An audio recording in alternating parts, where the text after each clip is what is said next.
Calcutta night రైడర్స్తో జరిగిన ఈ మ్యాచ్లో 18 పరుగుల తర్వాత హర్షిత్ రాణా వేసిన 3వ ఓవర్లో తొలి బంతికి ఫుల్ టాస్ ఎత్తులో రావడం జరిగింది భయ్య. ఇది అందరికీ తెలిసిన విషయమే. కాకపోతే ఎంపైర్ ఏం చేసిండు? అవుట్ చేసిండు. మరోసారి విరాట్ కోహ్లీ ఏం చేసిండు? థర్డ్ ఎంపైర్కి నో బాల్గా అప్పీల్ చేసిండు. మరి విరాట్ కోహ్లీ ఈ నిర్ణయం వ్యతిరేకంగా వచ్చింది భయ్య.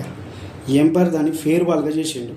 అయితే ఈ విషయంపై మీరు ఏమనుకుంటారు? మరి ఎంపైర్ ఇచ్చిన నిర్ణయంపై తప్పంటారా, రైట్ అంటారా? కింద కామెంట్ రూపంలో చెప్పండి. 2.3 BHK లగ్జరీ అపార్ట్మెంట్ కోసం చూస్తున్నారా భయ్య మీరు? అయితే ఈ వీడియో మీకోసమే. నారపల్లి హైదరాబాద్ వరంగల్ హైవేకి దగ్గరగా అఫోర్డబుల్ ప్రైస్లో కేవలం 5,499 రూపాయలకు పర్ స్క్వేర్ ఫీట్ సేల్ చేస్తున్నారు భయ్య. అంతేకాకుండా కపుల్ టూర్ టు నేపాల్ ఆఫర్ని కూడా ప్రతి కొనుగోలుపై ఇస్తున్నారు భయ్యో. ఇంకెందుకు కాలేజా?